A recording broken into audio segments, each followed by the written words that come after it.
So I want to hear from you now. I want to hear how you're feeling and what questions you've got after the first 2/3 of the masterclass. So I want to hear how you're feeling and what questions you've got, because this is going to support the panel to be useful and interesting.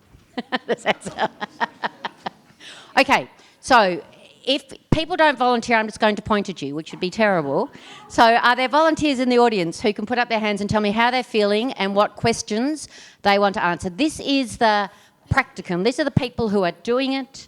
They come from 3 different perspectives, which we'll get into in a minute. They come from a not-for-profit building, a systems change initiative, a philanthropist building a systems change initiative, and an intermediary building initiative. So this is the idea where we really get into the nuts and bolts. If you've got questions about what you want to do next and how it's going to happen, this is the part of the session to take all the other material that we've learned and talked about so far and really get into the nitty-gritty. So I've got a lovely gentleman over there. Yes. Hugh Belfrage from V&F Housing Enterprise Foundation. We're taking a systems approach to the housing issue. Feeling overwhelmed, and in terms of what it looks like the concrete steps that you take once you've done your analysis, which is kind of where we are at the moment, done the mapping and the intervention mapping, and then what now? Fantastic. Somebody else? Well, I'm going to have to point. There's one down here. That's great. Yep. Hi, I'm Danny Townsend from Uniting, and we're following the model of the challenge-led innovation, and we've got a stack of smart people who are really motivated. We've done all these theories of change, but we're just in that messy middle, and I'm wondering what capabilities we need to bring to get us out of that. Or do we? I mean, I'm kind of reassured that it feels like the messy middle is the norm, but how do we make sure that we've got the right capabilities in the room? Fantastic. Now, I've had no one from over here, so I need 2 questions on this side of the room. Marvellous, thank you. Hi, I'm Nikki Sullivan from Thorn Harbour Health. I'm sort of interested in that, the fear that comes with being in that place, and as somebody who my job is to seek grants for growth. So often they do want you to tell that particular kind of story using that very particular kind of logic. There's a massive fear of letting go of that, particularly if you don't know that your funder is going to be okay with that. So I recently did some work that was funded by the Office for Ageing Well and worked with TACSI, who really helped us to sort of develop a different approach. But what if your funder really is not open to that? It's a very good question. I want one from the very back of the room. Somebody put their hand up, or I'm going to... Somebody up there? Excellent. Marvellous. Hi, I'm Teddy. I'm from the Siddle Family Foundation, and I think I'd love to hear a little bit more discussion across these 3 roles about the right sizing of the work. And Liz, I really resonate with you around, you've got $2 million to spend, there's only so much you can actually do with that, and even though it can be maximised in lots of really interesting ways, often our aspirations outstrip the actual investment that we can make. So I'd love to hear more. Teddy, it's so lovely to have you in the room. But that's a great question. Okay, so you're going to have to ask more questions later. So please be thinking about them, because the idea that this is the chance to really, as I said, get under the bonnet. You've heard lots of different models and approaches. You've had lots of complexity.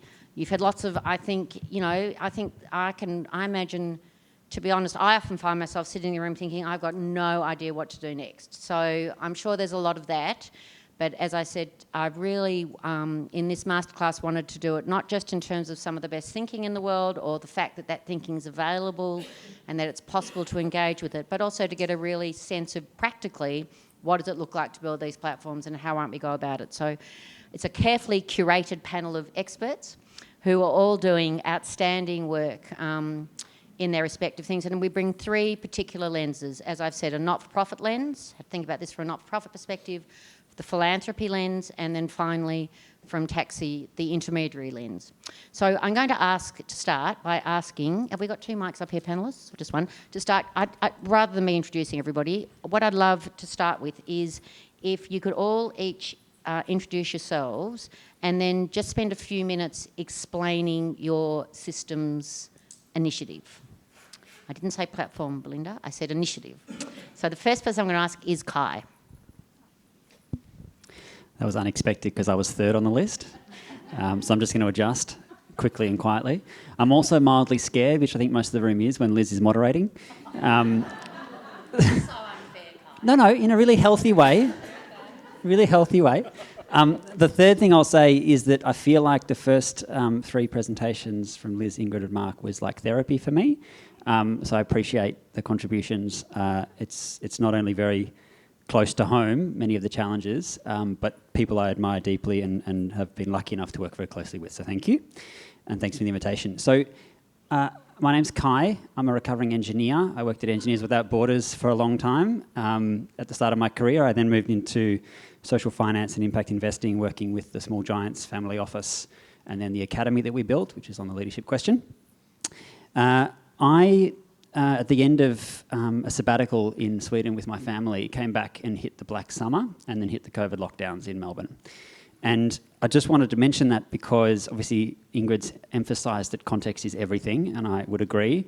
She's also emphasised the fact that systems initiatives that make progress or gain some momentum are often can be traced back to somebody who had time and space to do a depth of thinking and had the freedom to move, which our current state economic paradigm rarely allows us to. So when I arrived back in Melbourne, I was given an open-ended period of time that ended up being about 12, maybe even 18 months, to explore what the impact of these 2 massive crises on our city. You would remember that the Black Summer resulted in smoke sitting across Melbourne for a week at the start of 2020. It was a kind of a collective experience of the ecological breakdown that we're in. And then, of course, we had the lockdowns, which to some extent was a collective experience of the social breakdown that we're in, given that we didn't all experience those lockdowns in the same way. And so these experiences were sort of 2 epic economic disruptions, and I was given the space to explore what that would mean for the future of the city, which when I think about it is kind of insane. It was an open-ended period of time after coming out of a huge network of organisations and people trying to do positive change in the world, just to ask the big question of what does this mean? So the upshot of that was that we ran a big community research process at the end of 2020 and into 2021 on kind of what is the future of the city. We used the donut economics framework, which was flying around hot at that time, and we used that to basically downscale this new economic model to Melbourne, but fundamentally paint a vision for what a regenerative city could look like. And that resulted in a big report, which resulted in the formation of Regen Melbourne. So we describe ourselves now as an engine for collaboration in service of the city. There are sort of 4 parts of our work. We have a big alliance of partner organisations. I smile because now it's going to sound like collaborative theatre. Thanks, Ingrid.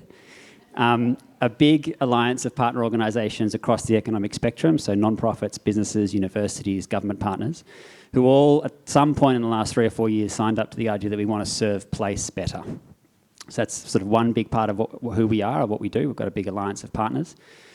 We then, because we used the first phase of our work to set up this big collective vision, we have a big vision that we're aiming towards. So I don't have slides, but if you can imagine, like on the left-hand side, you've got a big bucket of partner organisations. On the right-hand side, you've got a collective vision for the city, which now is a measurable donut. Hands up if you understand what I'm talking about when I say donut economics. Excellent. The rest of you, I'll talk to you about it after. The donut is basically a systemic measurement platform. So if you go to donut.regen.melbourne, you can click around on what I mean. Big systemic measurement platform. So we've got a bunch of partners, got a beautiful platform, and then we've got 3 major projects. So one is around making the Birrarung, the Yarra River, swimmable again, which is a proxy for a thriving urban ecosystem, a river system that we all rely on. 70% of our water comes out of that river system. So a big collective project about that. Big collective project on how do you create a wave of regenerative streets and neighbourhoods across the city. And then a third one on the idea of a resilient and regenerative food system. Projects which take us some way towards the goal. And then the fourth aspect, and then I'll hand on, is what we talk about as a systems lab. So this is basically examining the big questions that underpin any systems transformation project. So think about the levers of change. There we think about research, policy, capital, and media as 4 primary levers of change. So we have a little team that looks at that. The last thing I'll say is that we are a non-profit where we spun out of the incubation process that we started in within the Small Giants Academy. We only spun out this year, so we had kind of a long 2.5, 3 year incubation process. Another key factor, I think, what is the biodegradable scaffolding that allows new systems initiatives to emerge somewhat stably or strongly. And we are a little team of 9 people, which in the one hand is very significant. It's a lot of resources. On the other hand, of course, when you're biting off big systems challenges, sometimes feels like a fragile little crew trying to do the best we can. Hello, good afternoon. I'm very impressed. Most people came back from afternoon tea, so that was encouraging. We were talking before about the rapid learning feedback loop at its core there with Liz, who read the room and let us go for afternoon tea. So well done, Liz, for that rapid learning. So yes, as Liz mentioned, I'm work within I'm the CEO of the English Family Foundation, which was a foundation set up by the incredible Alan English, who's here with us today, about 12, 13 years ago, and I've been really privileged to work with Alan for the last decade. So we are a small family foundation, and I guess our focus for the whole entire time has been on the growth and development of the social enterprise ecosystem. So I think that sort of sustainability of having the same strategy, the same mission all the way through has actually enabled us to be able to play into the gaps and to understand and work within the sector as philanthropy and understanding the role of philanthropy there. We work in a slightly different way in that we sort of have a threefold strategy. Being the ATM and being the impact investor is just one part of what we feel that we can do. The other thing is that we have time, and we can put our time and our energies and our skills into initiatives, into our partners, as and when they're needed. And then third, what we call sort of network weaving, understanding that philanthropy is a really closed door. It's really tough to understand philanthropy unless you're inside of it.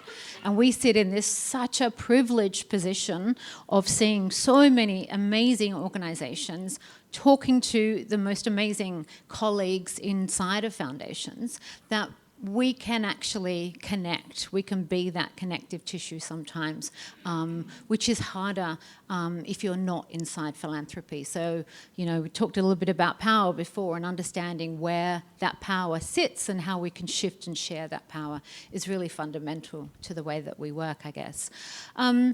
So we came to systems thinking and really working effectively, effectively just focusing on the social enterprise ecosystem about 5 to 6 years ago. And for us, that was a really natural evolution. And as I mentioned, we could sort of fund into gaps and understand where the market needs were, et cetera, and talking, understanding.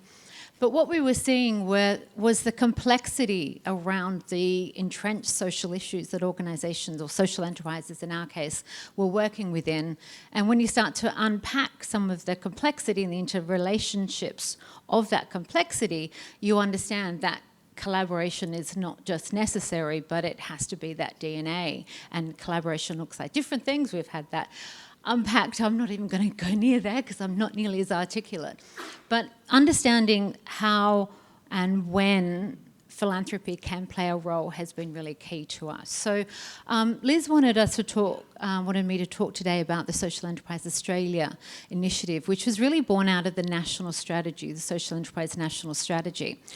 And like Kai was saying, it was born out of the pandemic. It was born out of a crisis when 2020 pandemic hit. Mikey Lung from Digital Storytellers did the first online digital unconference for social enterprise, and Matt Farlett from ACRE used that time to hold a session and say, do we need a national strategy, and is the time now? And off the back of that, there was a resounding, yes, we really need to work better with the federal government. And so a group of us, and to Kai's point around time, initially it was people that had the time and the capacity, which is not everybody, because we know how resource scarce the sector is, came together. And I was fortunate to be a part of that, and it really was a collaboration. And pulled some of my fellow colleagues in philanthropy, like Stephen, who's sitting up the back there, together to get some funds to get Ingrid and Alex Hannant to really do the research and understand what the issues were and what we needed to do. Now, they did multiple interviews and deep research, came back to us with this beautiful report that said, yeah, you do need a national strategy with the federal government, but actually the sector has to get its act together first. And the pathway that they mapped through has really been driving that national strategy initiative. And part of that was creating the vessel to hold this, which is the first national peak body for social enterprise called Social Enterprise Australia. So that is the scaffolding around how we can drive a better engagement at the federal level, but also how we can drive better connectivity within the sector. So it has been a process through that, and I guess we within the English Family Foundation have been really privileged to be part of that process. So 2 and a bit years ago, we set up Social Enterprise Australia. The advisory committee sort of morphed into a board, which I chair, and we can sort of talk about the role of philanthropy a little bit later in that. But a key part of SEA has been about understanding how the sector can work together. So it was co-designing together with the sector the vision, mission, the principles of practice, the way, the organising infrastructure that the sector needed, and working really closely with the government around that. So it's very early, it's 2 years into its journey. The scaffolding around that is not the scaffolding that will be the future governance, but it's the scaffolding that we have at the moment. And I think it's been really important to understand the different types of actors that needed to come together to enable that systems change work to happen. Thank you. Good afternoon, everybody. Chris Vanstone from the Australian Centre for Social Innovation. I'm Chief Innovation Officer there, and we are based here, or headquartered here, with teams in Sydney and Melbourne. So thank you for coming. I hope Adelaide is treating you well.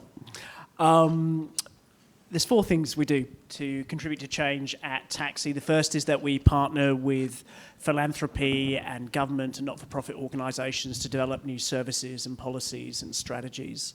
The second is that we partner for the long term, often with philanthropy and communities, to create longer term change. So you may have heard about the Our Town program with the Faith Fuller Foundation. That's a 10-year program supporting 6 regional towns in South Australia to build their capability to lead local change around community wellbeing. Or the End of Life Impact Network, the Good Death Network, which is funded by the J.R.J. Wicking Trust, which is looking at innovation in the end-of-life experience for all of us that Ingrid played no small role in getting started.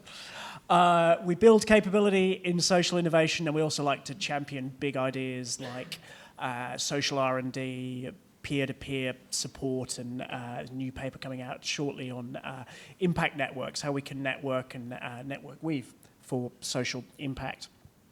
It's a big birthday year for us. We are 15 this year, which feels like quite a milestone.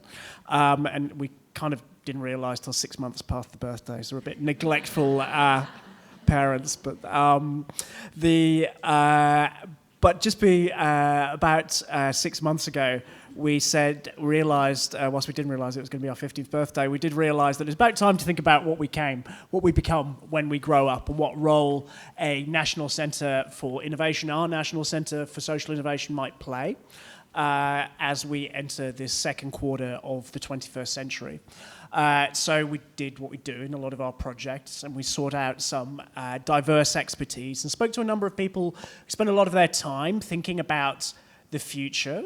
This was people at the edges of our network, so people working in democracy, people working in sustainability, people working in the media and film, leaders of Aboriginal communities, community activists. And we asked them all 3 questions. We asked them, what track are we on in Australia? What track would you like to see us on?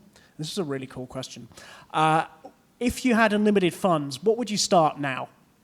Which is really interesting. We'll kind of pull together and share that. But what really became clear from those conversations was that the track we're on is more likely to compound disadvantage. This is sort of people were thinking about the influence of artificial intelligence, climate change, of course, the state of politics and democracy. And it's more likely to compound disadvantage unless we do something actively to address that. Another conversation, so people were felt thematically, people really wanted to explore First Nations, non-First Nations relations, really felt we needed to explore how do we actually want to live and work in the future? What do we want our communities to be like in the future? And human-machine collaboration was another one. And across many of those conversations, there was another theme, which was who's actually going to shape those futures, and through what process will we shape those futures? And so this is a role that we're stepping into through a new initiative at TACSI, which is under the working title of National Futures Programme. And it's something that's been seed funded by the Paul Ramsey Foundation. And it is to do the kinds of work that we think we need to do to move towards more socially just futures. So the first bit of that is to bring together the movements of people. This is the same first on your list from the side as School of Business. Bring together the people who will really lean into and champion those futures in different sectors, but also this particular kind of future work that we need to do. We need to stretch our sense of possibility and imagination as to what is the world that we want to live in, could live in, but do that in a way that's grounded in the realities of this next quarter of the 21st century. We think we need some, this is on your list too, Liz, some charismatic, grand experiments that sort of give us some things to look at and borrow from and take into our own work. And then we need to build the infrastructures so that we have something like a social R&D infrastructure here in Australia so that innovations and know-how can actually spread and be taken up, or we can do all of that change work.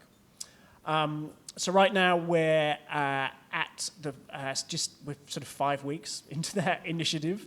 And it's only seed funded. We're working to build the alliances through people who are interested in that work.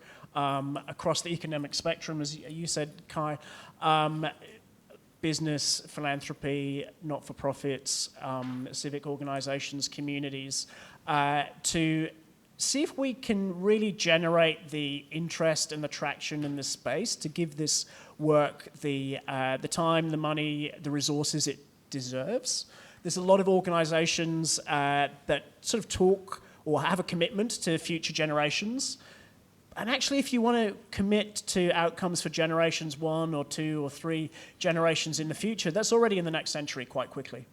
So there's a different kind of work we need to do if we're serious about those future outcomes. And we're trying to learn what that work would be and do the work to bring together the people who want to do that work. Oh, I want to say one very important thing, if I may. We're interested in socially just futures, and the only way that we'll get to that is if we have a socially just process to get there. So that means including folks that are often excluded from these. So First Nations peoples, people experiencing disadvantage, and future generations themselves. That's it. So before we get into the nitty-gritty of how to think about those, I'm just going to talk loudly because I've got a loud voice. But before we start talking about that, so everybody sitting in this room, I imagine, though we'll hear later, is here because you're interested in thinking about or working in sort of systems change contexts, wanting to see perhaps how you can magnify the impact of the work you're currently doing, how you can build these sorts of opportunities. Before we actually get into the challenges that you face in the work, I'm really interested that you have to have some personal attributes, cultivate some personal attributes or a disposition to do this work, I think. I think everybody's really said it's not for the faint-hearted. So I'd like to ask the three panellists, can you just tell us, how did you start? Like from the very beginning, how did you start with this orientation? And what are the personal qualities that you've had to think about or develop in yourself to sit in the uncertainty and the complexity of emergence? Kai. Yeah, in short,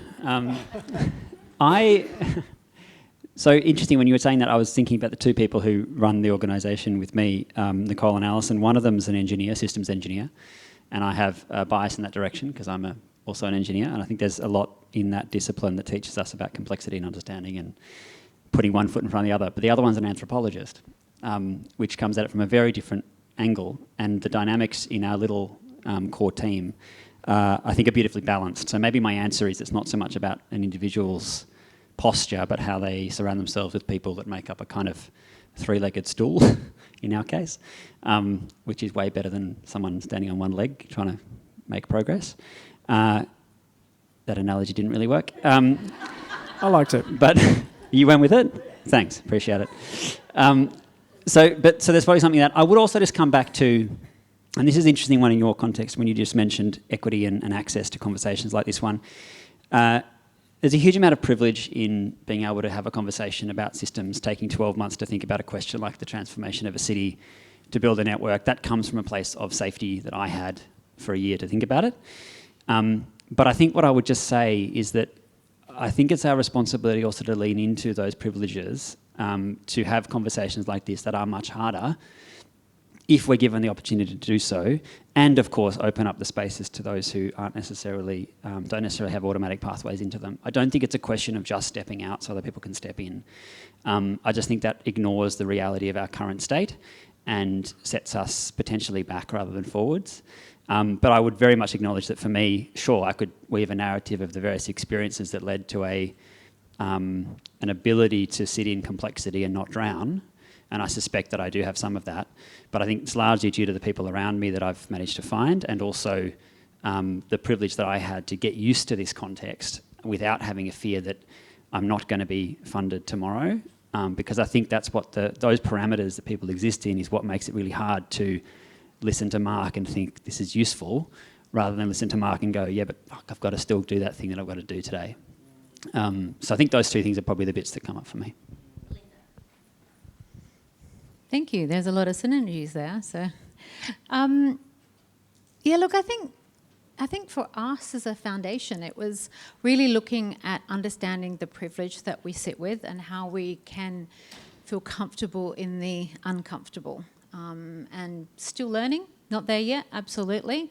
But I think that as philanthropy, we have to constantly ask ourselves around our practices, are they actually maintaining the status quo, or are they providing the space, the funding, the ability to change, to make progress on these socially wickedly entrenched problems that we are all here today to talk about. And it's all very easy to do in theory, but actually taking a step back and understanding how our practice as philanthropy is enabling or preventing that, is it holding the status quo in place, I think is a journey that we've really been on. And I do, because I obviously speak to, I came to philanthropy from the capital markets, very different use of capital, I can tell you that one. So I came to it with that sort of understanding around how we can use capital, but with I guess a purpose of how we can use it for good. But I came to a family foundation, few different things through Sydney Community Foundation, etc., but landed in the world of the family foundation. And for me, that has been the enabling environment that's enabled me to participate, because I don't have the same sort of bureaucracy, perhaps, that others might have in philanthropy. We are me, like, I am it. You talk about 2.6 people. I work 0.6. So, but that's a blessing and a curse in a way, because as a blessing, it gives us the ability to play where we feel that we are invited in, and that we have some sense of being able to contribute and be valued and provide value. And it's always about, are we adding value? Because if we're not, we should not be there. And that's really, really important ethos around, I guess, the way that we work. So it's been a big journey, still learning, but I wouldn't be here if it wasn't for our partners and my colleagues in the sector as well. We've got, Westpac, Lord Mayors, PRF, Minderoo, there's others, and we all work together, and I think we learn together. And if it wasn't for that strong sense of learning together, I think it would be a lot more difficult. I'll try and stumble out two sets of thoughts and two sets of tensions. I think one, in terms of personal disposition or organisational disposition, I think you've got to, so on the one hand, you've got to continually change who you are or how you show up, particularly as these sort of initiatives mature over time. And if you've got the sight of them, and how you were showing up 6 weeks ago might need to be different to how you show up in 6 weeks' time. But at the same time, when you're doing that, I think it's important not to lose sight of your personal or organisational strengths and capabilities. You've really got to know what you're bringing to this and what you can add to this. And it's easy to get stuck in one of those, in either one of those spaces. The second is about, and your question here was how'd you get started? And thinking of this sort of futures initiative that we've just started on. And there's something about, if you are identifying a kind of different, well, Mark said it well, it's sort of countercultural. If you are identifying a different way of kind of addressing or working on a particular challenge, it's not going to make sense to people. So on one hand, it's sort of, on one hand, you're kind of, trying to get backing behind a particular idea, and it doesn't make sense because it's countercultural, because it's doing something different from what people are already doing. So there's a kind of looking for that as a weak signal back. But then also, I think it has to make sense. It's got to be commonsensical. So it's got to be both countercultural and commonsensical. And that's been really interesting in the Futures Initiative, because of anything we've done at TACSI, it's very easy to have a conversation about, but it's still, and even with potential funders, but then actually getting to the point of backing it, because it feels so, it's about wacky things like imagination and ideas that, inform, there's no doubt that that's what informs how we live, but it's not evidence. We've had a lot of comments. I mean, you hear these stories and they sound rosy and full of possibility, and yet the other conversation we've had today is, 17 or 18% of philanthropy considers itself to be catalytic. Not-for-profits in Ingrid's map talk about, finding themselves in intense competition for resources and status and power and authority. Intermediaries, I think often struggle to make the case or to be seen as value for money. So I'm really interested in the serious nuts and bolts of what the really challenges are as you think about where you are now, what you've faced to date, and the future ones particularly. But specifically from that not-for-profit, philanthropy and intermediary perspective. Kai. So I think we're really good at language in this country. We adopt language really quite quickly. And that's excellent. So language like systems change, in my world, regeneration. We often talk about how hard the work is. We talk about let's embrace failure. There's a gap. There's a big gap between the language and the action, and the language and the experimentation, which is not just on the side of philanthropy, it's also on the side of change makers or entrepreneurs. And a lag is normal. There's always a lag when, a new way of thinking comes into being. We explore it a bit, we test it a bit, we adopt it, we move on to the next thing. My experience, having spent quite a bit of time in Northern Europe in particular, is that our lag is very long. It's very long. And so there's a frustration and a challenge, I think, in my world, which is are we actually talking about the same thing when we're talking about systems change. Are we actually saying the same thing when we talk about regeneration? Are we actually saying the same thing when we talk about being okay with failure? And my suspicion is often we're not. And so I find myself doing a lot of calibration in conversations kind of in live form, which is like, are we actually talking about this at the same level? And so that's really, really, really tough. And I think the funding environment in Australia is yet to fully adopt the posture of systems change. And largely that manifests because we are really, really crap at risk. We're just really crap at it. And we talk about the need for more risk. And it's interesting thinking about the program here at this conference. There's not a lot of conversation around actual macro context, which I think is because we all assume we agree, right, that the world is on a precipice. But I'm not sure we actually are adapting a posture that's commensurate with the challenges that we face.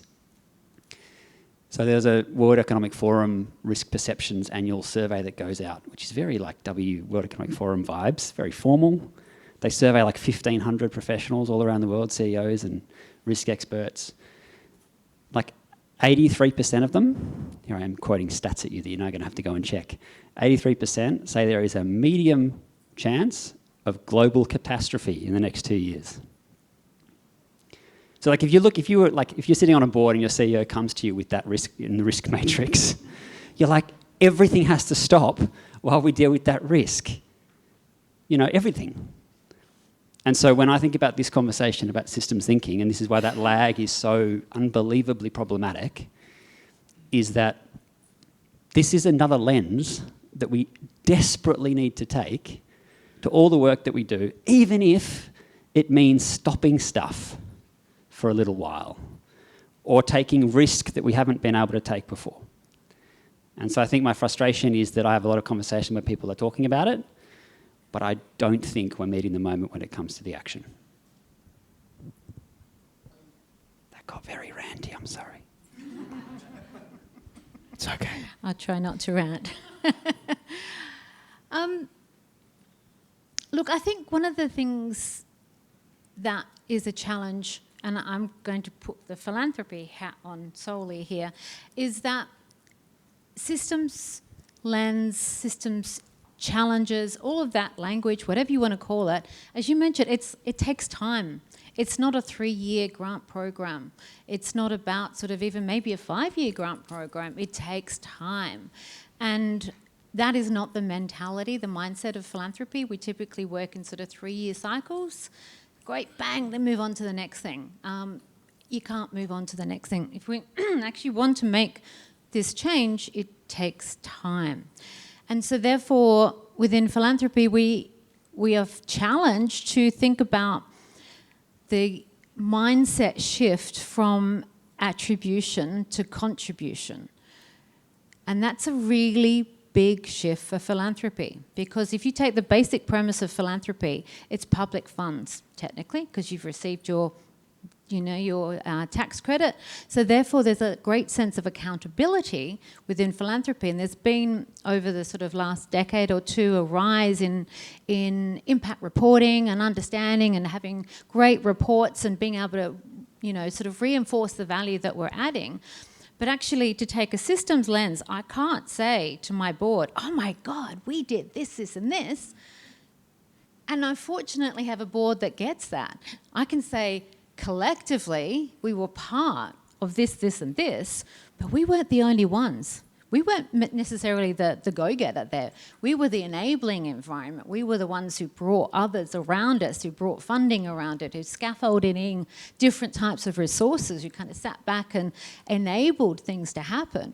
But I can't say I did that myself, and I can't say that it was just the English Family Foundation. So it's really hard for us in the foundation to have glossy impact reports, because when you work in systems change, you can't actually do that. So I think we in philanthropy, we have to understand how our own practices are actually disenabling systems-led innovation and how we need to change our thinking around that. And that's not to say that we've got this right, but we have been on that journey for a while now. And it's not just us. There's a growing number of us in the room today who are starting to really understand and think and challenge ourselves and challenge each other around how we can do that better. So I think for us, it's actually how do we ensure that we're listening, that we're deep listening constantly, and that we're not just acting towards our own organisational strategies, but actually the strategies on the ground that are needed, that we're listening to the sector, to the market, to our partners, because it's not about us. We are not the doers here. We are the enablers, and understanding where we sit in that, I think, is really important. I don't know why I've got my own, but there you go. I think from an intermediary perspective, I think the main challenge we experience is one of perception. The sort of funding for the kind of thing we do at TACSI is quite thin, so that means we are quite broad in our work. We work probably across 4 or 5 major sectors. We work with government, with philanthropy, with not-for-profits, with full-purpose business. Part of what we do is sort of advisory consulting work. Part of it is long-term strategic partnering. Part of it is a capability building business. Part of it is a sort of bit more like a think tank. And that gets quite hard to explain because we're not one thing.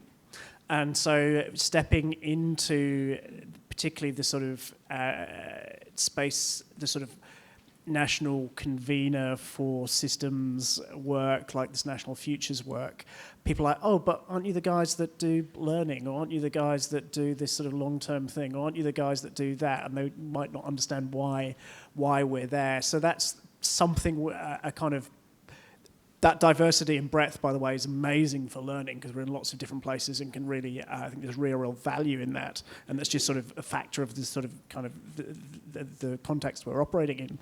So I don't think that's going away, but it's that perception of, well, who or what are you exactly? That's kind of, it's not easy to stick a label on us, apart from intermediary. But then, we're a bit uncomfortable with that. One of Mark's pivotal moments for me, which just blew my mind and has really motivated me ever since, was when he said, Liz, you're not playing a game, you're playing an infinite game. I adored that notion of the infinite game because, Teddy, to your point, the infinite game implies there aren't boundaries, if that makes sense. It's not stop and go. It's adaptation, emergence, it's all the things that we've covered today. But what lies at the very heart of it is something that I think everybody's touched on, which is this notion of deep listening, of surfacing power and understanding how power plays out in these contexts. And that all really centres around a fundamental piece around collaboration. I think pretty well everybody who's spoken today has spoken deeply about the imperative for collaboration, a reimagining of collaboration. I'm really interested from the panel about your insights around collaboration, the sorts of ways that you've cultivated it, the sorts of the extent to which I'm right, that is, a really important part of this work, and what insights or lessons you've learned that might help others in the room. Kai. So just to juxtapose my ranting before, I thought I might get a bit practical. Does that sound good? Just so I'm not like ranting about collaboration. I suddenly got very self-conscious. I think, Regen Melbourne was started in this context of like lockdowns and crisis, and everyone was kind of leaning in, and there was a moment there in lockdown for anyone who's in Melbourne where there was a real buzz around solidarity. Like, we're here, we're together, we're in this, we really want something to come from this, so we were right in that sweet spot. And so we built this report, it came out, people got very excited. I was then able to raise about $750,000 of philanthropy from people that I already knew. Again, to privilege, like people I'd built relationships with over a long period of time. I would especially like to call out Stephen at LMCF for being the first person in after Small Giants, which is always the hardest, and to be the kind of institutional partner to go, this is actually validated as good work. Again, a role that we all need to play more of in the ecosystem. And so when we did that first experiment with that initial sort of seed round of money, we didn't know what we were going to be, so it was open-ended. So to your point around collaboration, one of the theses was we should build a movement for regeneration across Greater Melbourne. Like, let's do a community movement building exercise, which is a great idea, but poorly informed, and turns out that's really hard, and also needs to be asked for, and wasn't being asked for. So we ran that down the line, though. We had lots of conversations. We had forums about it. You know, Steve and others were in the room. Were in those conversations. Got to the point where, like, actually, what is really being asked for was the idea of how do you organise organisations towards a much greater ambition, which is commensurate with the challenges that I ranted about earlier, but also creates pathways towards more systemic intervention. That was like raise impact, deepen systemic intervention, and organise organisations. That was the layer that was sort of being asked for. So that's what we built. We built an engine of collaboration of those organisations.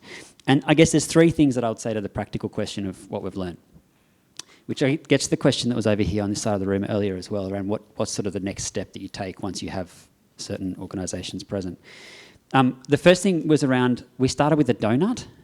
The donut's a brilliant model at setting a North Star, but it's got lots of challenges as well. And so we very quickly arrived at the idea of we need like a plurality of approaches, and we're not going to get stuck on a model. And so there's a George Box quote, which is very famous, which is all models are wrong, but some are useful. And so we just absorbed that entirely. And so if you look at our strategy now that we released on Friday, I encourage you to take a look. You see lots of echoes of lots of different models. Many, we've got a challenge-led innovation model when it comes to make the river swimmable, or create a state that can feed itself, or a wave of regenerative streets. So we big challenge-led orientation there. But within that, there's a whole bunch of stacked systems models. So plurality of approaches, don't get stuck, because as soon as you get stuck on a particular model, rather than the transformation you're seeking, I think we get very lost very quickly. Or heaven forbid, a theory of change. Yeah, okay. But that's a fireside conversation for tonight. The second one is postures. So I think what we find, and this is to someone's point earlier about convening isn't enough. I think you said it. So we very quickly discovered that there are multiple postures that our little team had to take in the work. And there's three of them that I'll list, but there's a bunch of others. One is the stone soup posture. Does everyone know the fable of stone soup? Excellent. Seek this wonderful woman out afterwards if you want to learn about that. Oh God, this is a storytelling exercise. It's basically a story which is across a number of different cultural contexts where soldiers come back from war and they're trying to find a village to sleep in. No one will have them. And so they walk into the centre of a village square, and they have a big pot and they put a stone in it, and they put water in the stone pot, and they start, making noises about how delicious the soup is, and people come out and say, "Oh, what are you doing?" And so we're making stone soup, but wouldn't it be excellent if there was also some onion in the stone soup? They go, "I've got an onion." So they run away and they get an onion, they come back and they put the onion. Oh, it'd be even better if we had tomatoes. You asked. So those two examples should indicate what happens for the next hour around the soup. It becomes a delicious soup. The point is, the stone soup posture is sometimes we have to create belief where there isn't belief. So that is a posture that we have to take in systems work, but it's not the only one, right? Because if you're only ever making a song and dance about soup and not following through with action, then it's really challenging. But stone soup is more than convening, right? We can make the river swimmable. The only way we do that is if there's a collective belief that it's possible. The second one is around sourdough starter, which is not a story, because we all know that after lockdown.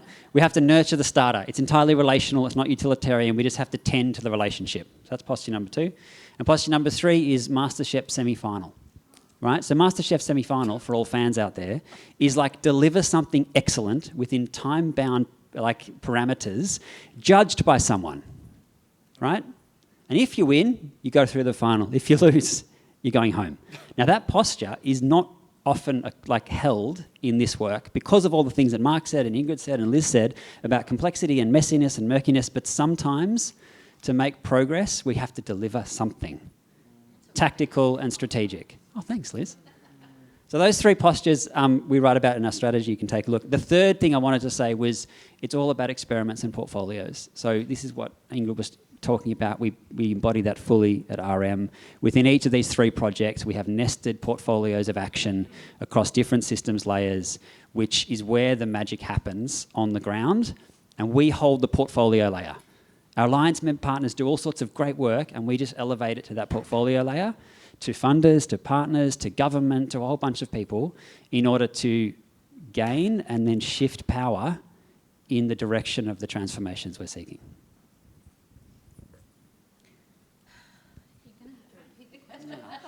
Collaboration. What's your insights around collaboration? What lessons have you learned?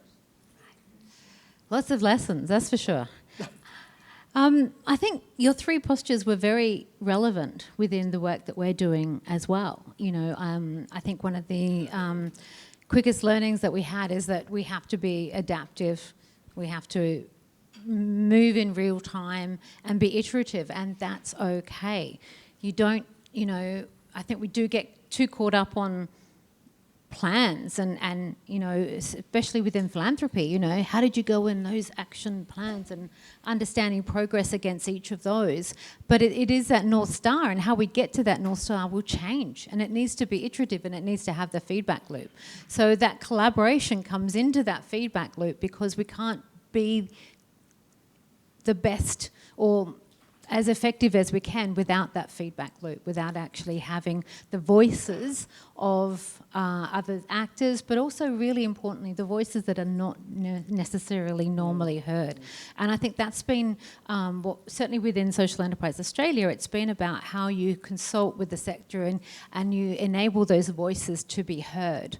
And I think within the philanthropic angle around that collaboration, one thing that we've been working with the Westpac Foundation and the Siddle Family Foundation is that we don't have the understanding in philanthropy around how to fund into ecosystems or how to fund systems change. So we're actually just embarking on a research initiative that is actually going to take a look back at social enterprises as the case study, and what have been the inflection points in the last sort of decade, maybe 2 decades, see how far the funding goes.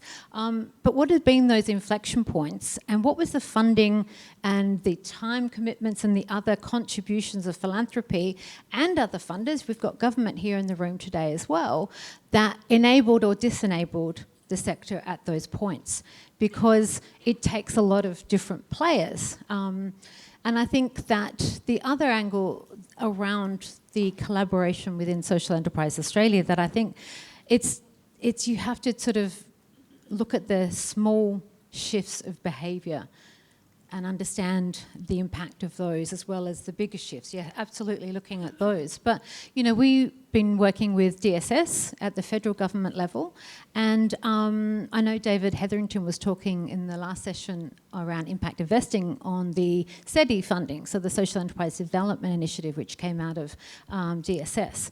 So DSS engaged Social Enterprise Australia last year, and please don't quote me on this, Amber, but basically we've got this initiative, we want to put some funds into the sector.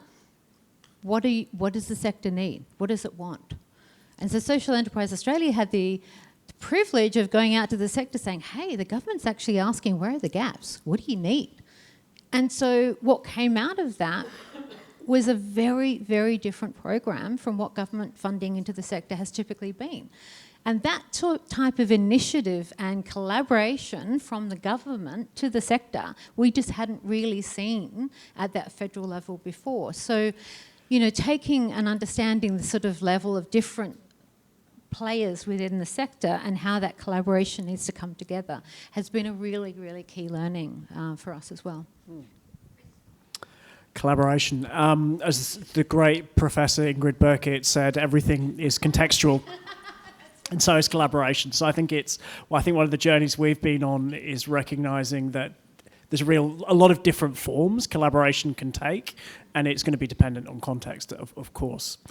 The other thing I thought I could share with you is some insights based on our work running impact networks, and we've recently been talking to people around the world running impact networks and reflecting on our own practice. And here are 4 things that we think impact networks bring together people working towards similar aims across the system, but a real diversity of people. So I talked about the Good Death Impact Network that's bringing together clinicians, funeral providers, alternative funeral providers, providers, hospice workers, all to kind of transform outcomes, end-of-life outcomes in Australia.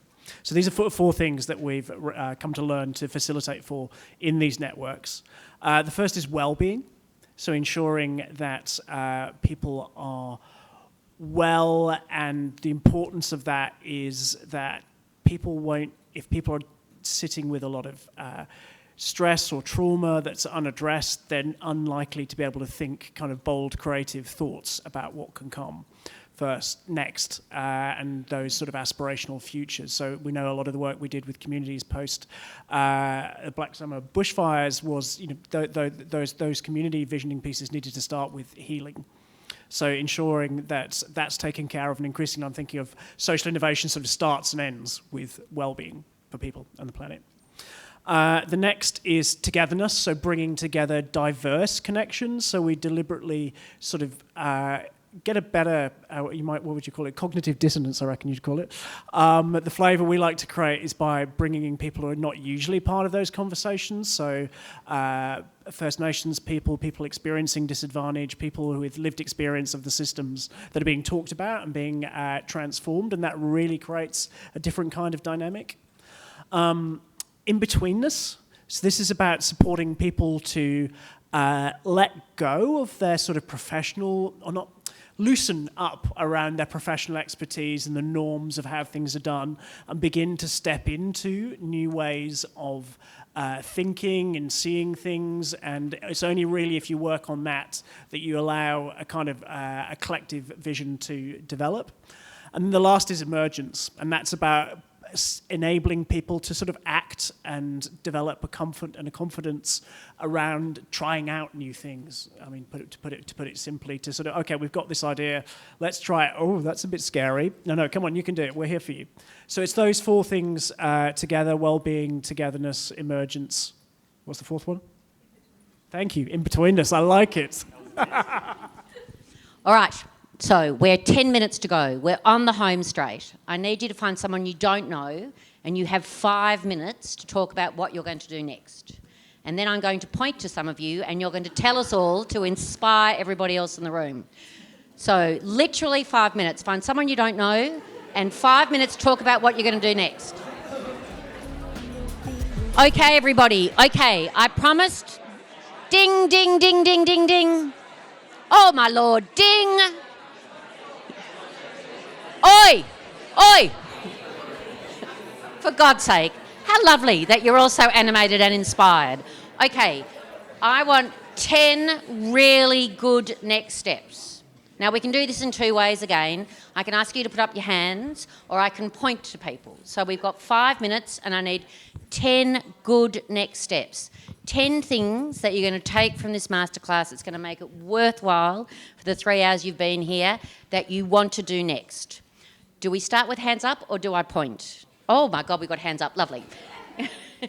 Okay, I'm going to count down. Yes, 1. I suppose it's sort of been mentioned a little bit, bringing government and philanthropy together with same funding models, because at the moment they're very far apart when it comes to, I suppose, the zombies, because that's where I live. New relationships with government. Excellent start. Down here in the front row, we've got another one. That's 2.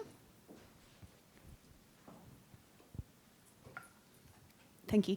We're in the process of developing our measurement and evaluation framework, and we've been very conscious about holding ourselves to account, but I feel like I've been given some tools and questions to actually build into our M&E framework about holding ourselves to account, not just about are we an effective funder, but the role that we're playing in systems change specifically. Yeah, that's it. I'll stop talking. So that's good. That's good. Yep. Somebody else? Oh my good, thankfully to everybody else in the room, because I've still got 7 to go, so I'm looking for people. I think we probably would apply like a market system development in designing the project, the program with the partners. I think it's what it triggered my mind is really about before we enter, we also have to think how we exit. So really kind of, if we want to exit with the system there to be self-sustaining, it's really kind of how we connect the dots there and promote the partnership and collaboration. Okay. If I can have 1 minute just to share the one case study that I...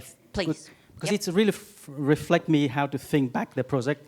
It was also funded by English Family Foundation in Vietnam, where we initiate with the homestays for the community-based tourisms. We start with homestays development. So we attract visitors to few homestays in a village. But then we realize that, okay, if we only focus homestay, it's only support some individuals and even create some kind of, conflict between the village. So to promote the cohesion and support from different villagers in that village, we moved from homestay to village days concept. So with the village days, we work with everyone to promote the whole village growth. And it's really kind of connecting everyone. And then now we actually also move more to the destination management. So it's beyond that. But during that one, we not only work with the villagers, we're working with the tour operators, with the government. So it's really looking at the market stakeholders. It's a lovely analogy about the village. Yes. How we need to think about the village. All right. Okay. Who else? Oh, there we go. Another one. You're all saved. Teddy, you're next. So we both thought one of the things we needed to do is work out how to translate a lot of this to our colleagues. And both of us are feeling stretched, but also know that there's a shitload we could be sharing from here. Thanks. So with that in mind, just so you all know, all the resources will be available to you, and the Menzies Foundation is packaging up each of the presentations in little edited snapshots for you to share with whoever you want to share so that you can take it away with you. Okay, I think we're at 4, are we? Or are we at 5? Oh, I love these hands. Here we go. There's another one here. G'day. Hi everyone, my name's Kira Lindsay. I'm the History Advocate for South Australia, based at the History Trust of South Australia. I want to say thanks. I feel like I've kind of come home, found my peeps today, and I really feel encouraged because a lot of the thinking I've been trying to do in my role as the History Advocate for the state has been doing this sort of stuff just instinctually, feeling my way in the blind along the corridor, working out partnerships because like many people here, I work for an organisation, but I have no staff, no funding, and I'm trying to develop projects responding to a piece of research that I did that engaged with 2,000 South Australians. And one of the stats that we found was that of the people who responded to my inquiry, called the South Australian Story Survey Initiative, nicknamed SASSY, is that that in South Australia, the average amount of time that people are spending on history projects, if they're history enthusiasts or experts, creatives or critical thinkers, is 2 days a week. That is community and meaning making. It's alive and well. But I'm trying to develop projects that will create intergenerational exchange to build future generations of history makers so that we do have robust democracies. And so the piece is that I think historians do get context, obviously. We trade in context. We trade in uncertainty. But I don't see history present as a practice in these conversations. So one of the things I intend to do is get involved with everybody here and there are people in this on the panel to say, can history be at this table too, please? Because we think strategically, we think in systems already, but we didn't know that we called it that. Liz, Fabulous. Yes, can no, I hold just... on, no, there's no time. No, just one. I just want to shout I out... promise I've got 3 more from the audience. You let her talk. No, I want 3 more from the audience and then... I just want to say there's time. historians are awesome. I'm a historian too. They're the best. All right, I need 3 more. There's somebody over there, perfect. My name's Pearl. I'm from Venice in New South Wales. I've met 2 amazing new contacts. Ali is from Smith Family and Veronica is from Anglicare. We're all in New South Wales. We're going to get together and we're going to get our CEOs together and we're going to actually make it happen. Love that, love that. All right, Teddy, you're next. What are you going to do next, Teddy?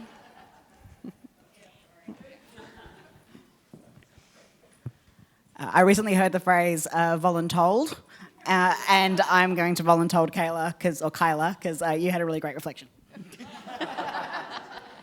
Thank you. I'm from the North New South Wales coast. So over the last couple of years, we've had bushfires, we've had floods, and it's a region very, very much still in recovery. So we're trying to do that recovery work, but also build resilience. And I think in terms of my organisation, what I want to take back is that collaboration and that collaborative model, because I don't think that, I think that we've got work to do inside collaborating and, let's start with that well-being for ourselves. before we actually start to collaborate successfully. All right, you're off the hook. It's 4:30 on the dot. I promise you can escape. Oh, I'm sorry. I've got to draw the line because I promised to get everybody out. But can I just say, I'd really like us to thank the panellists very much because I think they've been absolutely marvellous.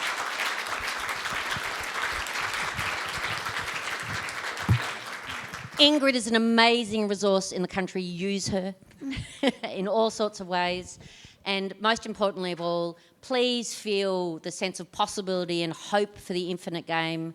Please understand and appreciate your perspectives, your expertise, your energy and your ambition. And let's hope that this is the beginning of an ongoing conversation about how we work systemically to really address the very real challenges that the panel have, spoke about so passionately. Thank you very much for today.